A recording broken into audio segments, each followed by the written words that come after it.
રાજકોટમાં મેગા ડિમોલેશનને લઈ અલગ અલગ સરકારી વિભાગો પણ કામગીરીમાં લાગ્યા છે.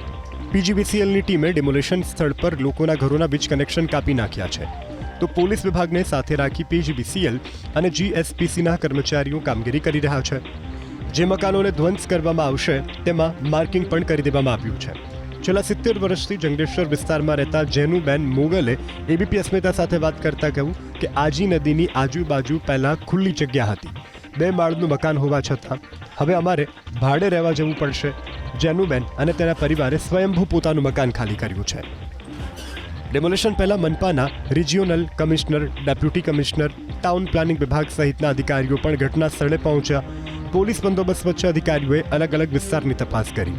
ટીપી રોડ પર અધિકારીઓએ સ્થાનિકોને સમજાવી મિલકત ખાલી કરવા માટે સમજાવ્યા, તો કેટલાક સ્થાનિકો સ્વયંભૂ પોતાના દબાણો તોડીને રસ્તો ખુલ્લો કરી રહ્યા છે. જમજમ ચોકથી તવક્કલ ચોક સુધી લોકોએ સ્વયંભૂ પોતાના દબાણ દૂર કર્યા છે.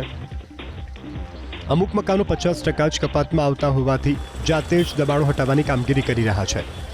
મેગા ડેમોલેશનને લઈ પોલીસ વિભાગ પણ એટલું જ એક્શનમાં છે. ડેમોલેશનને લઈ સોશિયલ મીડિયા પર અફવા ફેલાવનારા વિરુદ્ધ પોલીસ કડક કાર્યવાહી કરશે. સોશિયલ મીડિયામાં આપત્તિજનક ટિપ્પણી અને ખોટી અફવા ન ફેલાવવા માટે પોલીસે લોકોને અપીલ કરી છે. સાયબર ક્રાઇમની ટીમ પણ સતત મોનિટરિંગ કરશે. જંગલેશ્વર વિસ્તારમાં મેગા ડેમોલેશનને લઈ પૂર્વ મુખ્યમંત્રી શંકરસિંહ વાઘેલાએ સ્થાનિક પ્રશાસન પર ઉઠાવ્યા સવાલ. શંકરસિંહ વાઘેલાએ સવાલ ઉઠાવતા કહ્યું કે જંગલેશ્વર વિસ્તારમાં આટલું મોટું દબાણ થઈ ગયું ત્યારે અધિકારીઓ ક્યાં ગયા હતા?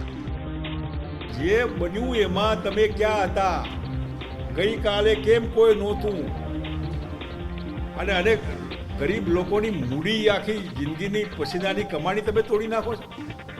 એ વખત તમારે ના પાડવી હતી ને જ્યારે બનતું ત્યારે. એ વખતે કરપ્શન બધું ભાગીદાર, લાવો રૂપિયા.